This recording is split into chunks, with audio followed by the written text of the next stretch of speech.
നമ്മൾ രാവിലെ തന്നെ പോകുന്നത് ലേണേഴ്സ് ലൈസൻസിൻ്റെ എക്സാം എഴുതാൻ വേണ്ടിയാണ്. ഏതാണല്ല കമ്പ്യൂട്ടർ ചെയ്യാൻ വേണ്ടി. അങ്ങനെ അതിന് വേണ്ടി കാക്കനാടുള്ള കളക്ട്രേറ്റിലേക്കാണ് നമ്മൾ പോകുന്നത്. പോകുന്ന റോഡൊക്കെ കുറച്ച് വിഷയമാണ്. അവിടെ ചെന്ന് നമ്മൾ രാവിലത്തെ ഫുഡൊക്കെ കഴിച്ചു. കുറച്ച് നേരത്തെ നമ്മൾ പോയായിരുന്നു. അതിനുശേഷം നമ്മൾ കളക്ട്രേറ്റിലെത്തി. അപ്പോൾ നോക്കിയപ്പോൾ ശൂന്യമായി കിടക്കുന്നു, ആരുമില്ല. അങ്ങനെ കുറച്ച് നേരം കഴിഞ്ഞപ്പോൾ അത്യാവശ്യം ആൾക്കാരൊക്കെ വന്ന് തിരക്കായി. പിന്നെ നമ്മൾ ഉള്ളിലേക്ക് കയറി. അപ്പോൾ അവിടെ ചെന്നപ്പോഴാണെങ്കിൽ ക്യൂ, അതിന് മുമ്പ് ഒരു ബാച്ചും കൂടെ ഉണ്ടായി. ആ ബാച്ചിൻ്റെ പിള്ളേരുടെ പകുതി എന്തോ ആയിട്ടുണ്ടായുള്ളൂ. അപ്പോൾ അതിൻ്റെ ക്യൂവും ഞങ്ങൾ നിൽക്കണതിൻ്റെ ക്യൂ അത്യാവശ്യം ഒരു മണിക്കൂർ 1.25 മണിക്കൂർ എടുത്ത് നമ്മൾ പാസ്സായി. അതിൻ്റെ സന്തോഷമാണ് ഈ മുഖത്ത് കാണുന്നത്. അങ്ങനെ നമ്മൾ പുറത്തേക്ക് ഇറങ്ങിയ ജാഥയോ അങ്ങനെ എന്തൊക്കെയോ ഉണ്ട് അവിടെ. അതിനുശേഷം 30 രൂപ കൊടുത്ത് ഈ സ്റ്റാമ്പും നമുക്ക് അവിടെ നിന്ന് തരും.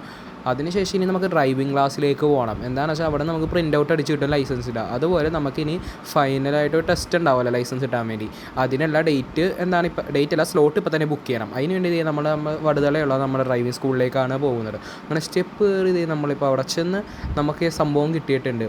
ഇതാണ് നമ്മുടെ ലേണേഴ്സ് ലൈസൻസിൻ്റെ പേപ്പർ. അതിന് ശേഷം വെള്ളം കുടിച്ചിറങ്ങി.